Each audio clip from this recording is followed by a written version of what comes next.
I don't know. Wait, can you guys hear me? Yes. Okay. Is that because I just switched it to this a better microphone. Does the microphone sound okay? Sound great. Can you hear us? I can't hear you at all. No? No. Talk louder. If you guys all yell, that would be super. Good to meet you, Brit. Nice to meet you. Thank you so much for being the most loyal of painters. Oh my So I try. This is Amy Kimberly. She's my co-host on the show. Hey, Amy. Hi. Amy was also my boss for 8 years, so we've gotten to know each other really well. Amy, how was that? That feels difficult. It was quite awesome. Quite awesome. Yeah, I'm a Brian fan, so he got lucky. That's awesome. I've been lucky my whole life. Yeah. Well, thanks for agreeing to do this. I'm really excited to it's really with you. It's fun to meet you officially-ish. And who's the other person on? Me, Cassandra. Got Cassandra as well. Cassandra Holden. Hi, Cassandra. Hi. Cassandra, how have you been? Good. I was just thinking when we were shooting together, we always had masks on. So I was just thinking, I was like, oh, that, like, I've seen you in pictures and everything, but I don't think I ever saw you in person without a mask on. Because when we were shooting, it was like the most strict COVID protocols. It's weird. I did DVD extras. It's so funny. This is when I'm like, why did I just take a shower? Like, I look crazy. But, when we did the DVD, I did DVD extras. Man, DVD extras are horrible, and it's weird because there's still like 100,000 DVDs and Blu-rays that get sold. So it's like, okay, so this is something that I need to do a good job of, and there was no deadline, and they're like, okay, we need it in 2 days, and then I was going away, and then so I ended up like 3 days ago. I just recorded it with me watching the film, and me watching the film doing DVD extras is me going, well, and it's just, it's brutal. And then, so I ended up, and I was like, I got another day, and I spent yesterday, I mean, I worked on it 2 days ago, but yesterday I worked from 5 until 1. So 5 a.m. till 1. And I was like, I mean, I was just sitting here like on my laptop, and it's 96 minutes, and like 96 minutes of fill is endless. So it's like, I just kept looking at chunks at like 12:30 in the morning, being like, I've got all these 4-minute sections with nothing. So I sent it in this morning and I have no idea what I said. Like, I just know it's like, it's just such a jumble. That does And so this is me wrapping back to why I started saying that, is because in there I sort of talked about how, like I was talking about we couldn't have any actual fire and that we were all in masks and stuff, but it was really weird. Like, you spend a month with people, and then you started seeing people with no masks on at the end, and it was like, oh, that's who you are. Like, yeah, really I think at the wrap party, maybe we didn't have masks on because it was like, oh, well, if somebody gets COVID now, it wouldn't shut down the production. But everyone, exactly. Everyone from like here up is a Disney character. Like, it's like, everyone's just like, everyone's like big eyes and stuff. But this is actually what I learned, is this is the information about, this is what separates people. Like, it's like from here. So funny, I'm watching myself on delay. It's like from here up, everyone's the same. And then when you get down, it's like, oh, that's a different person. So yeah, totally. It's really, it's happened to me before where people are like, I've worked with you before, we've worked together. I'm like, I don't think so. I haven't done too many jobs in LA. It was when I was in LA, and I pulled my mask down. They were like, oh no, we haven't worked together. And I was thinking, like, what did my face look like in that person's imagination before I took my mask down? Like, they had like filled in the information differently. And imagination. Interesting. Maybe that person had no teeth. Yeah, maybe. And they were like, oh, this girl has teeth.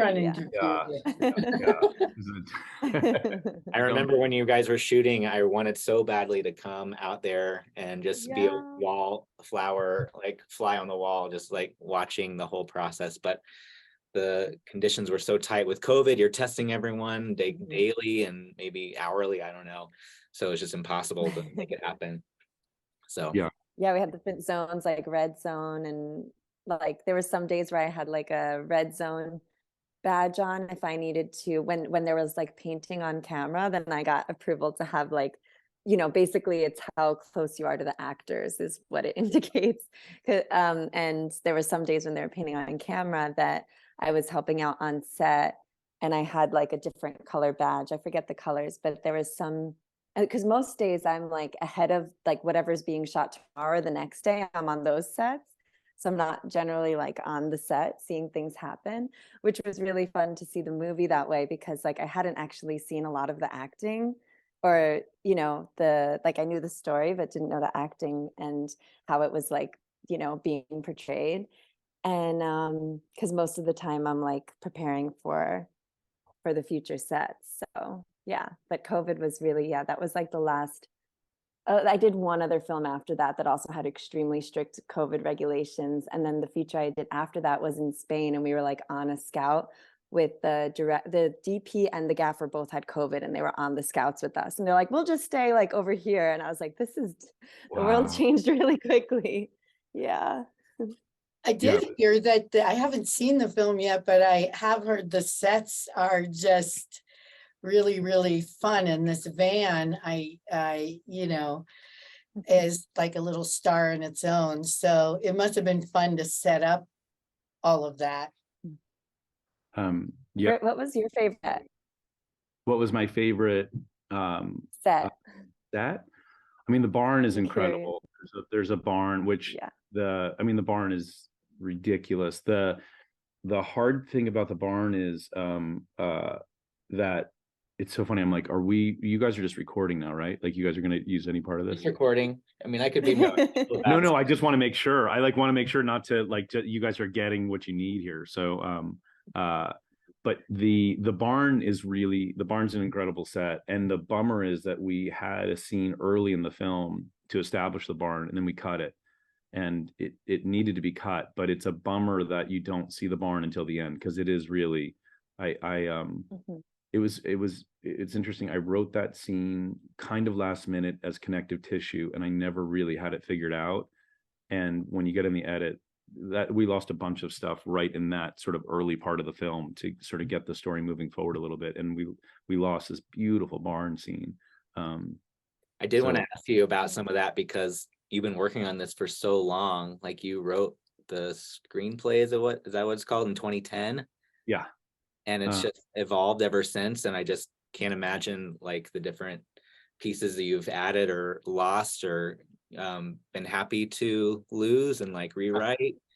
I know Ambrosia's character was going to be a guy originally. Yeah. I've been listening to a bunch of podcasts. Well, you know the answers better than I do then. I don't. So yeah, I wrote it in 2010 and we got greenlit right away. And I did a lot of, if you watch stuff, I'm going to tell stories in the same way. I'm going to say, Now you've got him nervous. No. But no, and everything was great. Like it's like I got like it was everything I could have hoped for. Like, and right away, like I wrote it and in a couple of weeks, everything was really, really good. And that's where I bought a round of shots for a bar in Santa Monica. Like my friend Scott Beener, who's in it, he's a reporter at the end, and he also does a voice where he calls Michaela on the phone.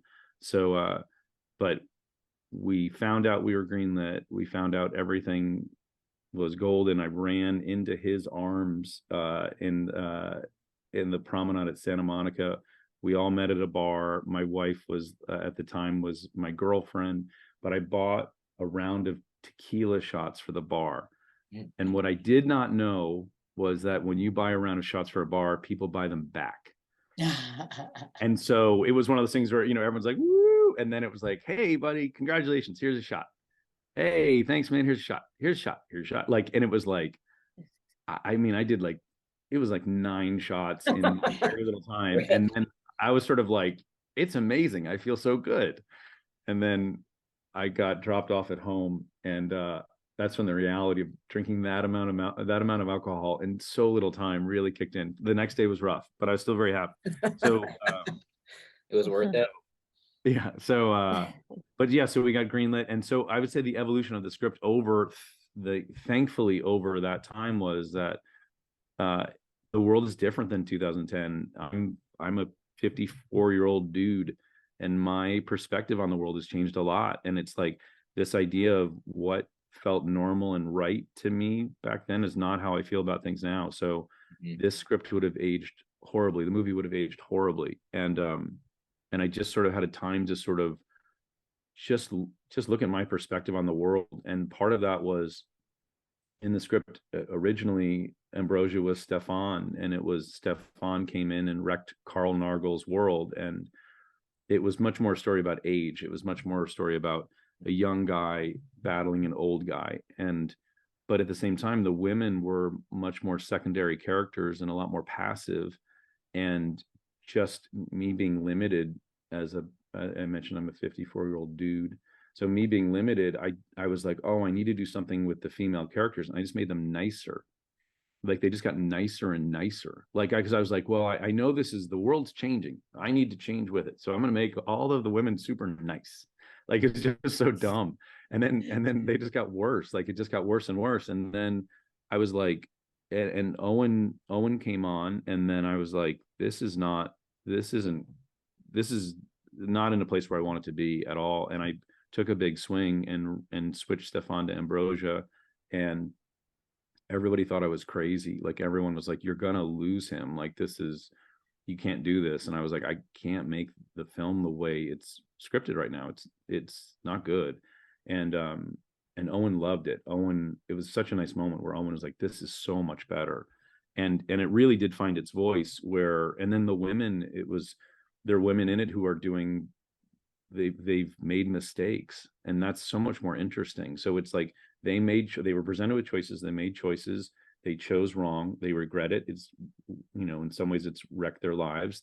They're not the only ones making mistakes, but it's a much more rounded story because of it. So the 13 years of failure is really a blessing. So it's something to look forward to too. I can't wait for the next 13 years of failure. It's that is something I love about the whole movie, just that kind of exploration of the characters. We're kind of attracted to the flawed qualities in some way. If it was like a perfect character, they'd be pretty flat and fall down. But the way you've approached like Carl Nargle, like Owen Wilson's character is, he thinks he's got it all, and then like, oh wait, it's not a perfect world. Let's explore that. But the fact that you got Owen Wilson on so early, how did that happen? Was he just a friend of yours, or? Not at all. No, he hates me. So the thing about the script was that it snuck its way onto the blacklist in 2010. So the blacklist is a list of highly regarded unproduced screenplays, and it really snuck its way on. It was barely on. So, but then you could sort of say like, oh, I've got this movie I'm working on. It's a blacklist script. So, and you could say that like as it was falling apart, because it would just fall apart. And so, I mean, you have to sort of build a corporation to get an independent movie made. Like you've got to have financing and stars and producers. And so it would come together and fall apart. So it always had this life to it, because you could always be like, well, it's a blacklist script. So, so that's why I'm wasting 13 years on it, and it was the script that sort of, and people did like the script. So the script sort of kept it alive, which was remarkable. The other thing that kept it alive was this very chance encounter I had, which was I was hired to do ABC's Upfront. I lived in New York at the time, and they flew me out. So the Upfront's where they sell their TV shows, and they said they wanted something really edgy. So I wrote something really edgy, and they flew me out from New York to LA. My flight was delayed because of the snowstorm. I couldn't actually go to my hotel the night before. It took that long to get there. I was at JFK forever. I went directly from the airport to the meeting, had my rolling bag, had my script, was in front of the president of ABC's office as the head of marketing. Was like, I'm gonna go talk to him about the script and then come out and we'll go in and we'll work on it. So I'm sitting there with my bag and everything else, and the head of marketing comes out and is like, okay, you're fired. And he really hates the script. And I was like, my edgy script. And so I got on I was really mad, and I got on an earlier flight and I'm sitting on the flight, and a woman next to me is reading all these scripts, and they were nice enough to fly me in first class, which is great, before firing me. So I'm sitting next to this woman, and she's reading all these scripts, and I'm like, she has to be a big actor to be in first class and reading scripts. And I was like, she's not. And then I looked at her and I was like, oh, that's Shani Rosenzweig, who I went to high school with. and so she is Owen's agent, and she was a big champion of paint. She's the reason at the time I'd done these shorts that were on the homepage of AOL, which tells you how long ago this was and how old I am. That was a big deal. That was a big deal. And so I was sort of like, and I kind of had that like, oh, I've got, like, what are you doing? It's like, oh, I've got these shorts that are on the front page of AOL, so they're kind of doing well. And then I sort of, and it got me signed there. And then she loved the script and wouldn't let it die. So she was the one who brought Owen on board, and in a lot of ways kept it alive. So it's just because I got fired. So Wow. yeah, the moral of that, failure. Yeah. It's a theme. It's a theme. I have a question. As you were envisioning Ambrosia's painting style, and Cassandra, as you were on board and hearing this vision, how did you arrive that Brian could be a good candidate to paint those paintings? Well, Brian and I met in 2012 when I was working at Anderson Ranch Art Center. And Brian was a student because they did lots of workshops over the summer. And I think it was a printmaking workshop. Brian, maybe you'll remember. Yeah. With Johanna Mueller, or I don't remember, but I know you've been in a bunch of classes, I think, while I was there. Yeah. And he was working on these prints of like, Godzilla and these kind of like absurdist scenes with like recognizable characters. And I really loved the humor and the style in them. And I always remembered them. And since then, I had been in Snowmass, Colorado for like a year. And in the last 10 years, like periodically, Brian's always sent like a little Merry Christmas postcard. And I have some like artwork that he gave me while we were there. So I always like remember Brian's work and followed it on Instagram and social media. And immediately when I read the script, when we were like talking about commissioned artists for Carl Nargol and for Ambrosia, immediately I was like, oh, Ambrosia paints Brian's paintings. Like he's exactly the artist for this. And I think when I approached Brian first, because I knew that Brian could adapt to like any style and just like has a way with material, I asked if he would do all of Carl's paintings and Ambrosia's paintings, and Brian was like, I don't think so. And I was like, okay, then definitely Ambrosia's paintings, because they're really it's just perfect for that character. And then Carl Nargol's paintings, we had two different artists do the ones for the barn, which was also one of my favorite sets, was the barn. My favorites were Fantastic and the barn. And my other favorite part of the movie is getting to commission friends of mine who are super talented to be able to do the paintings. And so for Carl, we had my friend Jonathan Guzzi, who did the exterior of Fantastic and also did all the paintings for the barn, because there had to be a ton of them. And then like the hero paintings were done by a woman named Rebecca. The hero paintings, meanings like the ones that are painted on camera and belong to the different characters and are more like hero props. Yeah, and then of course, so I put together some images of Brian's work and showed it to Brit, and showed it to the production designer also, Todd Jeffrey, who's the head of the art department, is the production designer, and then me as the art director. I'm like working with Todd creatively and kind of executing the vision that we come up with logistically. And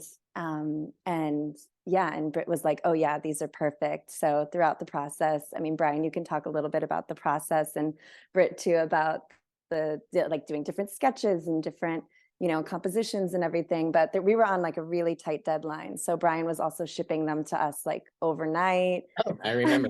Yeah, there was like a snowstorm that delayed some of the paintings, and there were a lot of hurdles. But that'll be one of the first times I really understood that there are actually people out there that get hired to make the art in the movies. Yeah. I don't really think about that usually. And then when you reached out, I'm like, oh my God, of course you need a painter to make the paintings movies like this.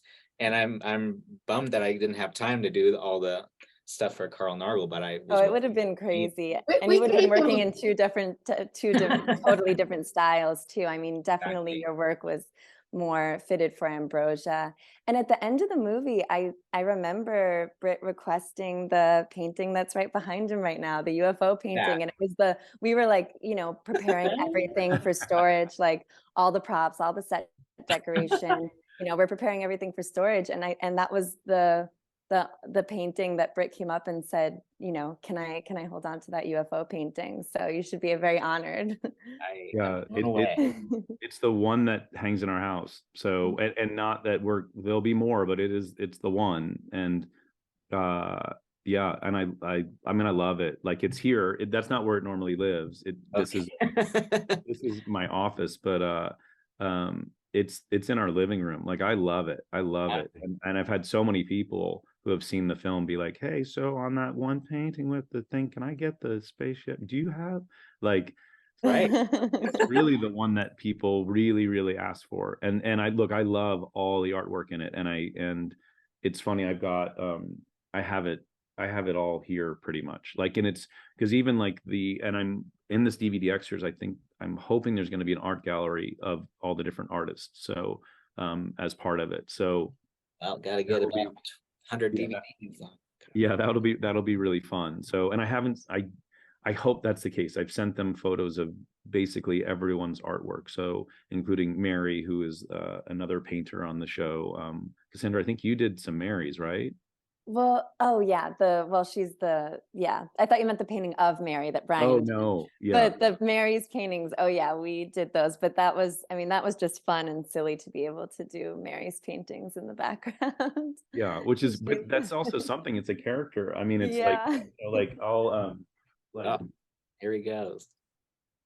Like there's a Mary. I love it. So that's like one of my favorite parts of the script too, is how confident Mary is, like how she just looks at her. And my favorite part of when she just looks at her painting and she's like, yes, I got it, I did it. All those little trailer, I so appreciated, like just knowing like some of the background, like, oh my God, she did a copy of the UFO painting. There it is behind her. Yeah, that was so fun. We had like our Airbnb was like a arts and crafts workshop, because there was some things that like, you know, sometimes we were like, oh wait, we should really do this, or we should have this in the background, or, you know, and once in a while there were paintings like Rebecca's paintings for Carl Nargle that needed to be like modified a little bit. And so like the art department Airbnb was full of set decoration items. Even though we had a storage unit, we'd like buy things on Craigslist and bring them back to our Airbnb, and there were like easels and paintings and paint everywhere. It was really fun. Yeah, I'm just in awe of you guys. Like I really am. Like on set to see like Cassandra, how you could change, you know, like I mean, you know, for me, it's like which hand do I hold a brush in, and just the level of talent, and then yeah, Brian stuff. Like, I mean, you know, hearing that.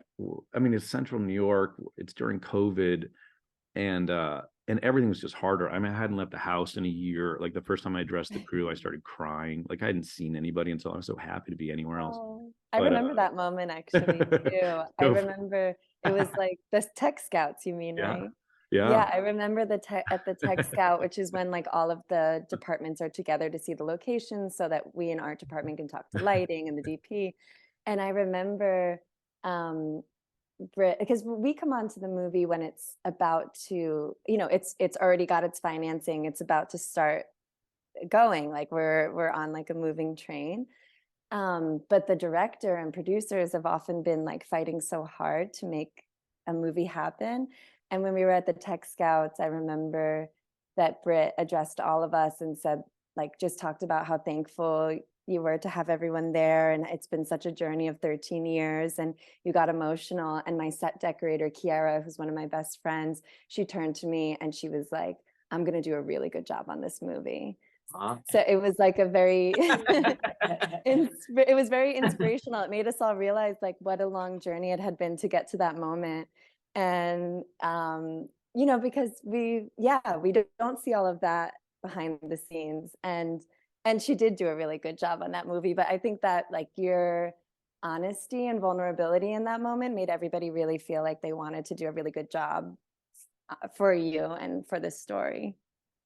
So I should let you know I cry a lot. So I mean, it was like so funny. It was like, and I had like the producer coming up to me and be like, "Are you okay, man?" Like it was, there was definitely concern. Like it was like, because, and it was also one of those things that was like, oh, I'm gonna start crying. Like it was like, as I was like talking, I was like, but I was actually, I have tears on my face now. Like I'm such a loser. But it was like at the time I was like, it's one of those things that was like, oh, this train's already going down the tracks. Like there's no coming back from this. And it was, Yeah.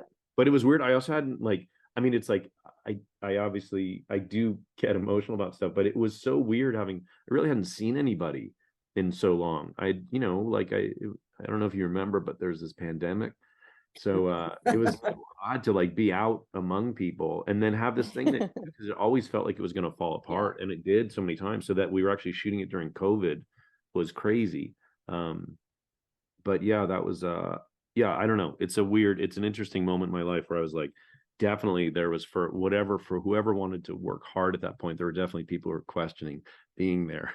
You know, like, Well, on our end, Brian was, I mean, we were working because he had to pivot a whole gallery from people coming in and looking at artwork to getting it online and trying to figure out how we could still keep, you know, people's art out there. And then you guys had a very short filming time. So he'd get a call like, oh my God, he'd run into work. I need to have a painting in 5 days to do them. I get a text from Cassandra being like, okay, we don't know what the lightsaber or the lasers mean in the text, but we'll find out from Brit. Down to that. yeah. Oh, I wish you could have been there for that painting. Like it was really amazing when that's part of this pledge drive paint off.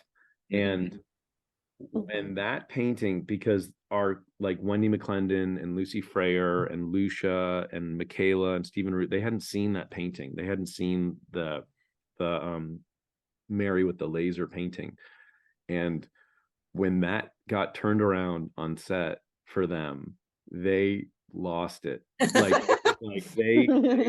they did not see that coming. They laughed so hard. It's funny. It's not a moment in the film because they shouldn't be laughing at it, but they just didn't know what it was going to be. And it was really fun just to elicit that sort of response from those guys. I wish you could have seen that. I mean, like her, I love her paintings, like her paintings. Sorry. Your painting. If you look, if you get another look at that painting and get a look at the hands, you might recognize the hand model. Really?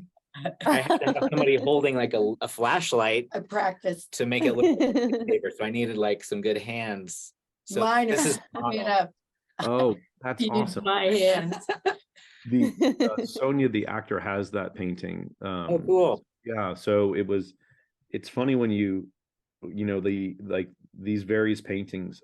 I'm glad I have most of them, like because you keep needing them, like for the poster, for, you know, like the poster behind me of Owen. Oh, there it is. Yeah. But so the poster, like that's, you know, one of his paintings, and that was not a featured painting in the film, but it's definitely the best one for the poster. So I'm glad I held on to stuff, because you really do need it. And just, you know, it kind of never ends, like what you actually need to promote the film, or like it's going international with Sony like soon, and there's still a whole level of promotion for that hasn't happened. So the paintings just play a huge part. Quick side note about the one that you have. I know we were in a rush to get stuff going, and I had to overnight ship, which is not possible from where we live in the middle of Colorado. So I think you ended up having to use maybe a print of a photo, and so maybe there were 2 on set at one point. So I don't know if I hopefully have the original, because the original, I put some glow. Yes, the original. I put some glow in the dark paint around the blood. Yes, I couldn't believe that. I couldn't believe that it's glow in the dark either. Yeah. Like, yeah, I'm glad you know. well, yeah, I couldn't believe when I heard. It's so funny when you just have to let things go, or you trust people. I mean, these guys are Cassandra and Todd and that whole team is really, really talented, nice, good people. So, but when I heard you were in Colorado, I was sort of like, it was like, huh. So, and Yeah. How's that gonna work? yeah, and it's just I actually remember the moment where it was the art room at the station, at the PBS station, and it was weird. It was like the elf workshop. Like walking in there, it was like there's so many paintings I've never seen. Like there's this whole world of people doing things I can't do. And I remember walking in there, and I've got like 9 masks on and my glasses are all fogged up. And I just remember that moment where it was like, no, we're gonna get it. It's in Colorado. And I was like, good. Perfect. I'm glad it's there. It actually did arrive in time, but we did do a backup. I was like, Brian, I need your best photo of that painting right now. And we printed it on canvas and stretched it. You see it you see the painting in a few different scenes, in the museum. And but so I had a backup that was a digital print of it, and then it actually did arrive in time, and we were like, yes, swap it out. But the digital prints on canvas stretched actually, look pretty I think you sent similar on camera, but it's nothing like having the original. And I would be devastated if Brit accidentally had the print of it instead of the real one that has the glow in the dark. But we definitely made sure. I'm not trusting it. Now I'm like, wait a minute, what's going on here? I don't know. I'm gonna but you can really tell, like, that's between the prints and the originals. Like, it's when the originals move, they just capture light, and they just the texture is everything. Yeah, so it really does make a difference, like real art. Definitely. Well, Britt, I know you're a writer and director, and I think Amy and I had kind of the same question for you, but what kind of films do you enjoy watching and try to emulate and bring through your work? I saw a review about kind of a Napoleon Dynamite comparison, which I thought was pretty great. Yeah, it's weird. I sort of was thinking about, I watched the Napoleon Dynamite like a month ago or 2 months ago. I hadn't seen it in a long time, and I think it really holds up. Like, I think it might be better than when it first came out. Like, I was really surprised because a lot of stuff doesn't, certainly a lot of stuff from when I was a kid. There are a lot of comedies where you're like, nothing's happening. And these jokes are really racist. Like, it's just like, you're just like, I don't remember this movie being really terrible. Like, I don't know, but Napoleon Dynamite is really, I love that film. Like, in terms of, I have a 7-year-old and a 10-year-old, and my wife works full time, so I like any movie I get to see at this point. Any movie is really incredible. I would say for this film, and for me in general, I mean, I love and also because of Owen too, but I mean, I love Wes Anderson. I love I love his framing, and his color, his use of color is ridiculous. Like, no matter what's happening in the film, I'm just amazed when I watch his films. I will gasp at shots. Like, I'll just be like, this is ridiculous how good this shot is. I mean, the shots are so good. And that was definitely something we looked to emulate on this. And we're sort of the very poor man's version of Wes Anderson, where we really try to keep our colors to a minimum, and connect Carl's sort of trapped in the past. So his palette is trapped in the past. So there's, he's never had a reason to change. So he's never changed, it's oranges and sort of warm colors from the 70s, and his van. And so that was something we really leaned into. And these guys did such a good job with creating that world that has never changed. The other real influence on this film, and guys I absolutely love, are the Coen brothers. And so I especially like, I mean, I love the Coen brothers, the bar is so high on their films. It's just so ridiculously high. But we had 20 days to shoot this during COVID, and we had 12-hour days, including travel, which is just not a lot of time. Like, for people who don't make films, that is not much time. Like, even just, you're on set getting COVID tested, and you're just watching the minutes tick away. So we had very little time. And what the Coen brothers do when they shoot, which we really ripped off, is they shoot a lot of clean singles. And so clean singles are, Cassandra and I are in a clean single right now, like in terms of our frames are clean. So as I'm talking too long and kind of boringly, you can piece together any parts of me talking and cut to Cassandra listening, and it'll feel seamless. So if you think about filming a movie for audio and telling the story for audio, as long as you've got clean singles, you can cut back and forth. And we knew we didn't have many takes. We really shot 2 or 3 takes of a lot of stuff. So by having these clean singles, the way the Coen brothers do, we could tell a story quickly. We didn't improvise very much at all because we couldn't shoot stuff we didn't use. And we used a lot of, and we shot almost everything on a 27mm lens, which is kind of this wide. It's a little bit wider than a lot of lenses, but it's pretty much what the Coen brothers use. We called it the Nargle. So anytime we would frame up, it would be, let's use the Nargle, and it really works. And what's really fun about the Coen brothers is, in their movies, you can feel people's hands. Like this is a little wider than that, but it's like, it's just, you feel the presence of someone. And that was, we couldn't move we didn't have enough time to move the camera, design shots the way Wes Anderson would. We just couldn't move. We just couldn't move the camera. Like the amount of time it takes to choreograph camera moves and having people hit the right marks and stuff, we just didn't have that time. So pretty much the only camera moves we really did was pushing in on Owen as Carl when things were going horrible, which fortunately happened a lot. So we were able to do that pretty easily. But yeah, those are like, I mean, I love a lot of filmmakers, but for this specifically, those were the 2 that we actively ripped off as much as we could. Yeah. Well, I don't know if you know, but we're having a big premiere of your film here. It's our film. It's our film. On May 12th. It's our film. Already 2 showings are sold out. Crazy.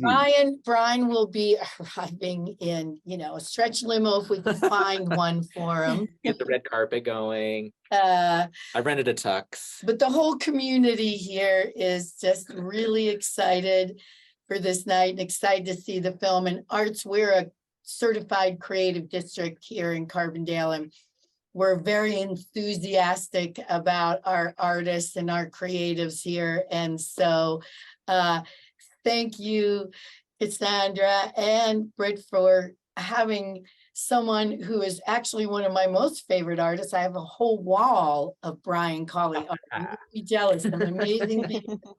That, we get this opportunity to collectively enjoy this film. I think it's going to be really, really fun.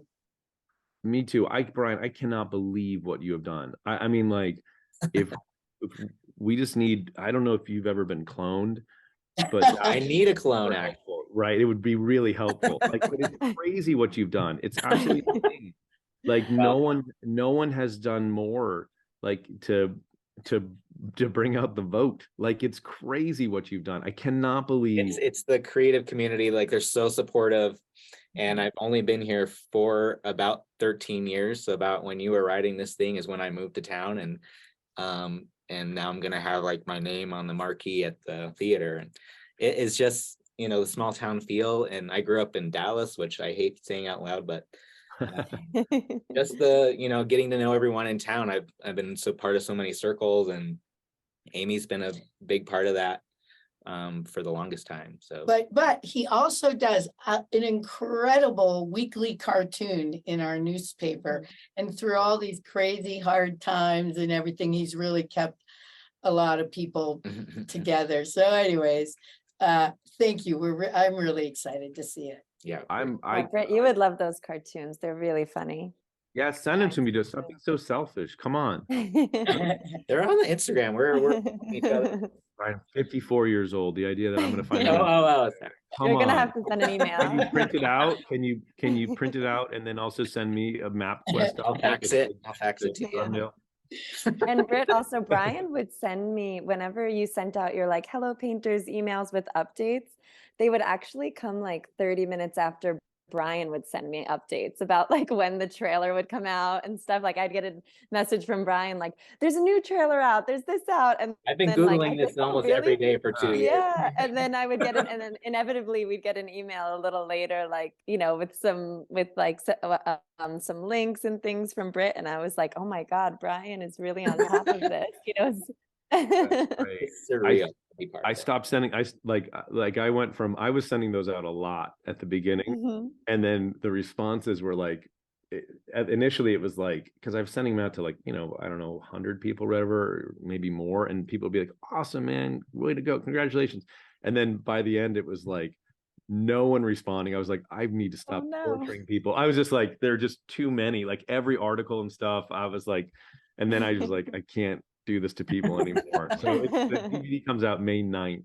So that's going to be the next, not, it's on demand May 9th. So I need to start sort of ramping that up. But it's like, I have such a tiny social media footprint, and everyone, all of those toes hate me at this point. Like everyone's like, please just stop. Like, go back to posting photos of your kids, you know, winning math awards.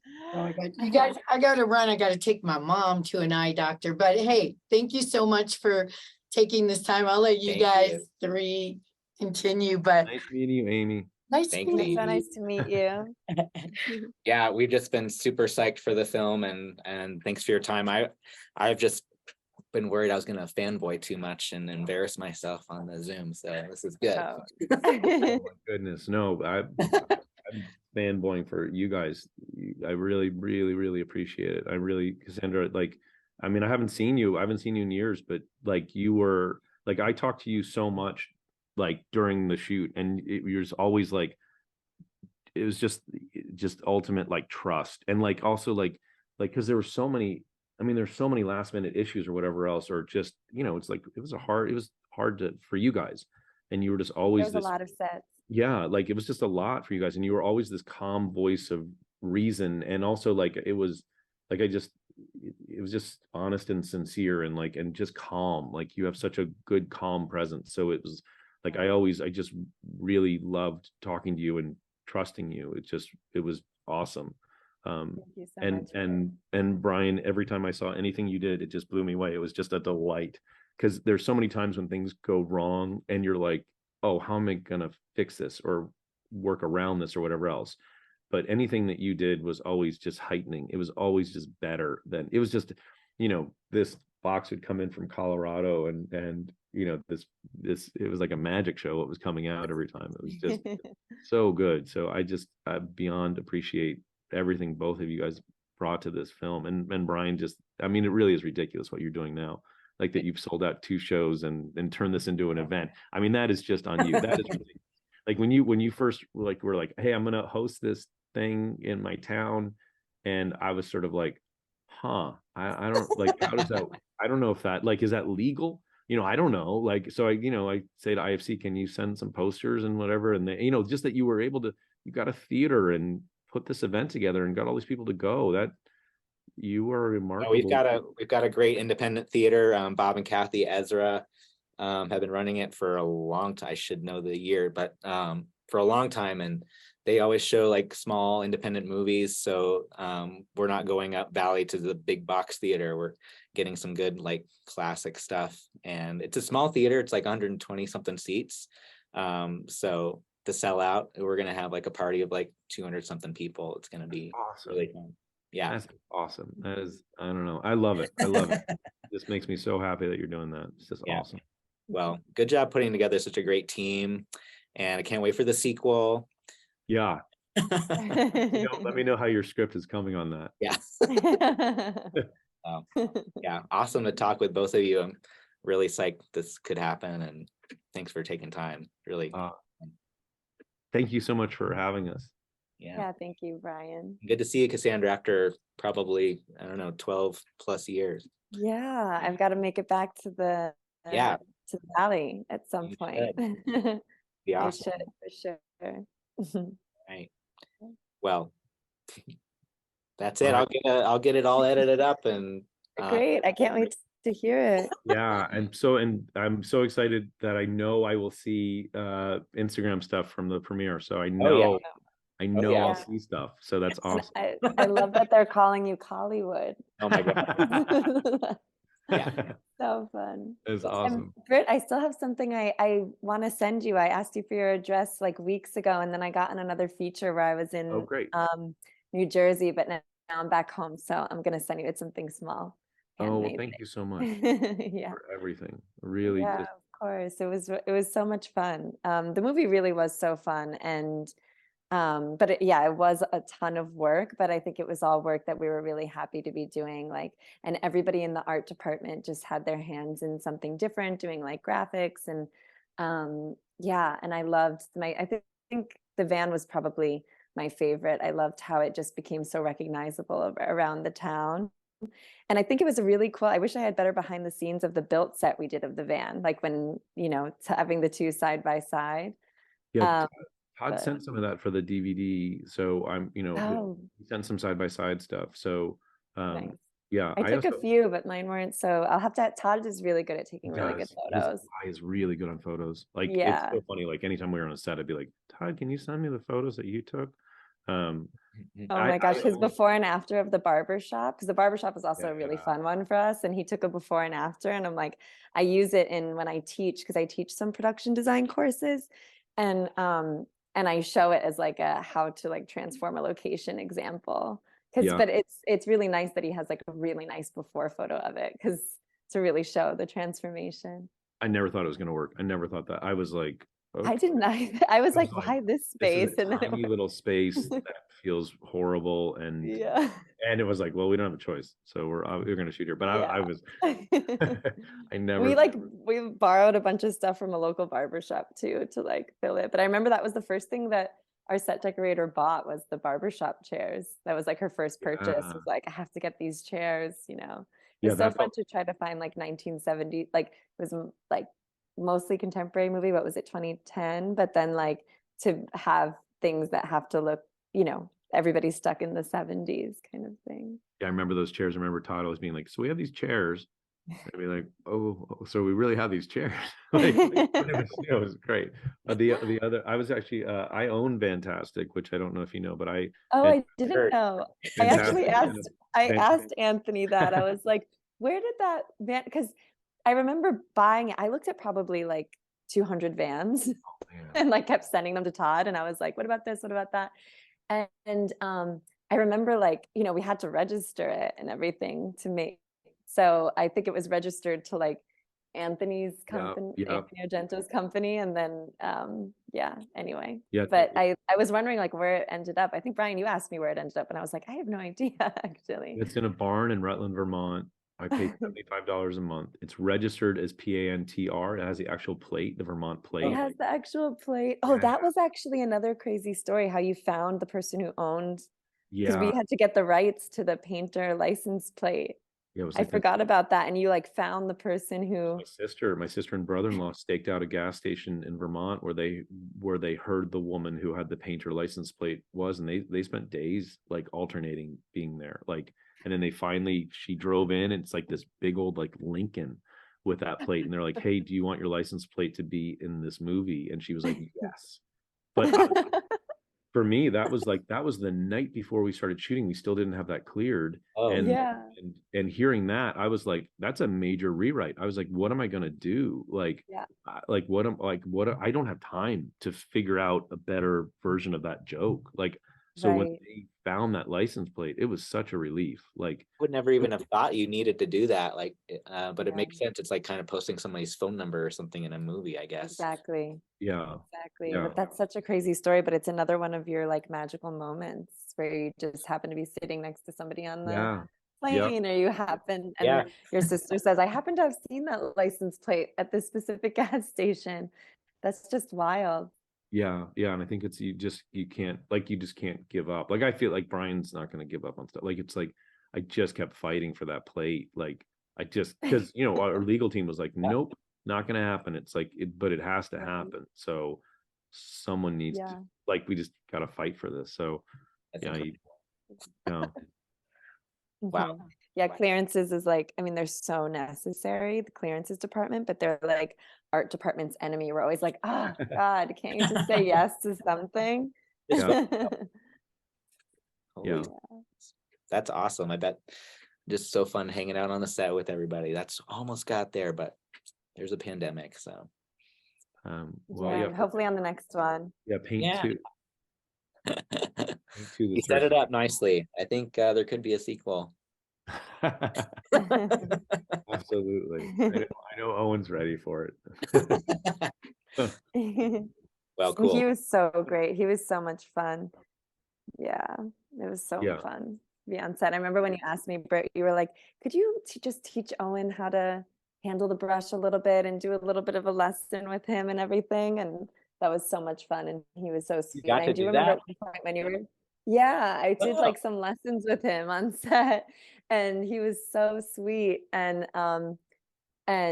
yeah, and he would just be all around town in Saratoga Springs, like riding his bike, and we'd see him at a restaurant, and he was just hanging out, and he would kind of act like he wasn't a celebrity, really. I mean, I remember him saying to us, when you were talking about Wes Anderson, I remembered him saying to us, like, he's like, Cassandra, oh, my friend would love the mail van. He really liked the mail van. He's like, my friend Wes would love this. He's a director. I'm like, I know who Wes Anderson is. Oh, yeah, that. He's Yeah. so like, Yeah, to get notes on the film early from Wes was like, you know, and then also Wes's brother loves the end credits, which, you know, I mean, that, and his brother builds a lot of, you know, does a lot of his design, like typesetting and all that stuff. So like that those guys liked any part of it, or just that they were seeing it. Like, it's funny, yeah, with Owen, it's like just his friends are, you know, it's like the oh man, why am I spacing? But the guys who did Something About Mary, like, watched an early cut, like you know, it's just like, it's just a very different level of who, you know, is David Arquette was his painting instructor out here, you know, in LA. So it's and also, like, when we were talking about there's a something about Banksy in the film. There's a Banksy joke, and we were a little worried about that, and Owen was like, well, I've met him, you know. So it's like, it's just so funny, like the difference of, you know, I spend a lot of it's time, just his world. yeah, I spend a lot of Yeah, time it's putting up just- shelves, and he doesn't, like, his life is just so much more interesting. But to your point, he's really a legitimately good guy, like, and he really just Yeah. wants to have an interesting normal life, and that's not being treated like a star. It's like, it's just he just, you know, there is value in normalcy, and I think he would love that as much as he can get it, where it's, you know, just talking, you know, it's like the simplest things are a joy when you've spent your whole life, you know, with people's heads turning when you walk into a restaurant. Like, you know, it wouldn't be nice to not have that happen, like just have a simple lunch, as opposed to worrying about, you know, just you go to lunch and then everyone's going to turn and look and come up and say hi, and, you know, that's a lot of pressure. That's a different life. So, but yeah, he's a legitimately good guy, which made this whole film so much easier. Like, you know, top of the call sheet, if that person is not a good person, things get a lot harder, and he's just a good guy. So yeah, we were really lucky. Yeah. Yeah. Living the dream, you guys. Huh. Well, I don't want to take up more of your time because it's been almost an hour. It's really fun. Yeah, this is awesome. I can't thank you enough, really. Oh, thank you so much. Cool. And if you stream KD&K, it'll be on there. I'll send you the link afterwards, and you can Send it. Okay. Yeah, I'd love to see it, and I can't wait to see what happens at the premiere. Oh, I know. Everyone's going crazy already. Everyone's got their own creative ideas. So Awesome. Yeah. Have you told people which paint? Because there's other, like, you also did the Etch-a-Sketch. Yeah, I know. I can't believe that one. You know, like little things that you got to make people aware that you had your hand in. I'm gonna make a little like slideshow thing that I can and maybe a post. Oh my God, I have the God, Etch-a-Sketch. Yes. no way. Oh my Don't God. take it. That one was our easiest delivery, because Brian was able to email that one, and I just printed it on acetate to put it on there. That is everywhere. Brian, across the country. Oh Brian, my you're gosh, everywhere. I love that you have the Etch-a-Sketch. I didn't remember that you had the Etch-a-Sketch. Oh, trust me. There's no, I mean, it's like, and there's like, I mean, You really do have everything there. And that's also like, even like the coupon, like you guys did for the discount coupon, like, Oh my gosh, like that's there's so stuff, funny. there's stuff I'm sure you've forgotten about that I have. Yeah, I'll have to let the graphic designer know that you kept little bits that. Oh my goodness, I love this stuff. It's so the newspaper stories are ridiculously well written, like just the level of detail, like everything. Like I love the newspaper stories, like everything that you guys did. Like I mean, it's just the Etch a Sketch. I love it. I mean, there's a like I love that thing. Like, how to hold it, but It's so awesome. like it's awesome. I love it. I love it so much. Yeah, I definitely have to tell people what to look for, but the nice thing about just renting the whole theater out is that we can like yell and shout and be like, oh my God, there it is. Oh And my at one gosh, point we like the zoom in on the UFO painting is like the whole screen, and like blew my mind watching it. I watched it with Johanna, who we were doing printmaking with, so it's like full circle. But yeah, my dad, I was in a normal theater and I was in IFC in Manhattan, and my dad and my best friend, when my name came up, because art department's first, and so a lot of times, like in theaters, a lot of movies I've done, like I'm farther down in the credits or whatever, and my dad and my best friend started cheering and like yelling when my name came up. Yeah. It's like, wait till I have a title card, then I have a couple coming up where I'm production designer, and then you get the full title card, and my dad's gonna lose his mind. But yeah, it's really fun. It's really fun, and your name comes up in the credits too, which is awesome. I know, I'm so psyched. Well, I can't wait to see the photos of the red carpet. Oh yeah. And your name on the marquee. Good shots. Yeah. It's gonna be so fun. Yeah. Really excited. Yeah. And thank you so much, Brit. Yeah, It's so nice to see you again. I hope we do another movie together. Absolutely. Yeah, I'm gonna get writing. Yeah. All right. Guys, thanks for everything. Yeah. Thank you guys. Have a great rest of your day. All right, you too. Talk to you soon. Bye. All right, bye.